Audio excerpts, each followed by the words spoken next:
बात बहुत पहले की है।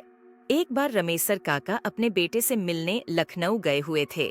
वे शाम को लगभग 4 बजे लखनऊ से ट्रेन पकड़कर मकरेड़ा के लिए रवाना हुए। मकरेड़ा पहुंचने में रात के करीब 10 बज गए।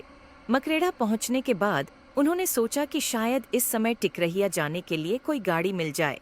टिकरहिया और मकरेड़ा के बीच मात्र 6-7 किमी की दूरी थी और इस रूट पर 1-2 पैसेंजर गाड़ियां दौड़ा करती थीं। पर मकरेड़ा से टिकरहिया होकर आगे जाने वाली रात वाली पैसेंजर निकल चुकी थी।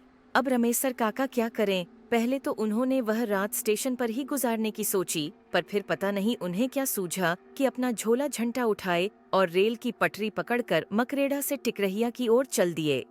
टिकरहिया में स्टेशन से थोड़ी ही दूर पर उन्होंने एक झोपड़ी डाल रखी थी और उसी में चाय पकौड़ी आदि बेचा करते थे।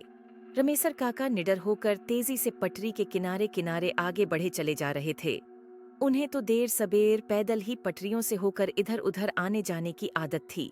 अस्तु उस काली रात में भी वे तेजी से ऐसे बढ़े चले जा रहे थे जैसे दिन का प्रकाश हो। अभी रमेसर काका लगभग 1 किमी तक बढ़े होंगे, तभी उन्हें पटरी के बीच एक बकरी मेमियाती हुई नजर आई। उन्होंने पास जाकर देखा तो एक बकरी जिसके गले में पगहा बंधा था और वह पगहा पटरी के बीच में फंस गया था। पहले तो रमेसर काका के दिमाग में यह बात आई कि आखिर इतनी रात को यह बकरी यहाँ कैसे आ गई और अगर कोई लेकर आया था तो इसे छोड़कर क्यों चला गया। खैर रमेसर काका ने और अपने दिमाग पर जोर न डालते हुए उस बकरी के फंसे पगहे को निकालने की कोशिश शुरू कर दी, पर पगहा इस तरह से फंसा हुआ था कि निकलने का नाम ही नहीं ले रहा था। इसी दौरान उस लाइन से होकर एक मालगाड़ी धीरे गति से आगे बढ़ रही थी। रमेसर काका उस बकरी के पगहे को निकालने में इतने मशगूल थे कि उन्हें आती हुई न मालगाड़ी की सुध थी और न ही उन्हें उसकी आवाज सुनाई दे रही थी। धीरे धीरे वह मालगाड़ी रमेसर काका के काफी करीब आ गई। अरे यह क्या! अब जाकर रमेसर काका को मालगाड़ी का आभास हुआ और वे कूदकर पटरी पर से हटना चाहे, पर यह क्या, वे जो कूदकर भागना चाहे त्यों ही उस बकरी ने विकराल रूप पकड़ लिया। ऐसा लगता था कि बकरी के रूप में कोई दैत्य है। अब तो रमेसर काका थोड़ा डर भी गए और उस बकरी ने भागते रमेसर काका की धोती ही मुंह में दबाकर पटरी की ओर खींचने लगी। अब रमेसर काका एकदम से असहाय हो गए थे और पसीने से पूरी तरह भीग भी गए थे। अब वह मालगाड़ी और भी करीब आ गई थी। ऐसा लगता था कि अब उनका जीवन नहीं बचेगा। मौत एकदम से उनके सर पर खड़ी नजर आ रही थी। उनका धैर्य और बल भी जवाब देने लगे थे और वे न चाहते हुए भी पटरी की ओर खींचे चले जा रहे थे।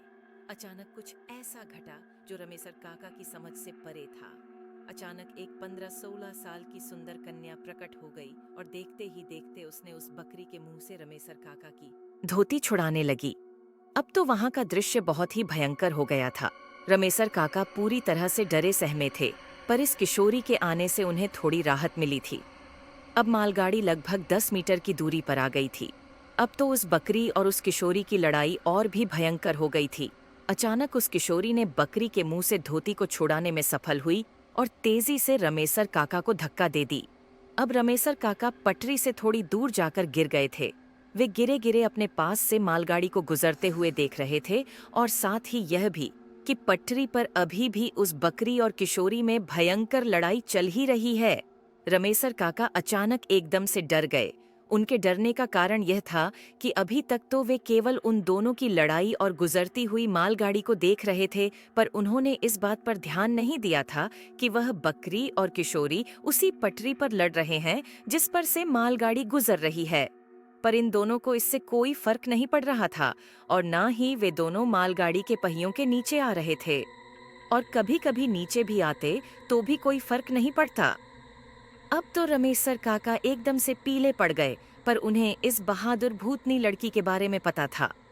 उन्होंने कई लोगों से इस बहादुर भूतनी के किस्से सुन चुके थे, जो रेलवे लाइन के आसपास मुसीबत में पड़े लोगों, जानवरों आदि की जान बचाती रहती थी।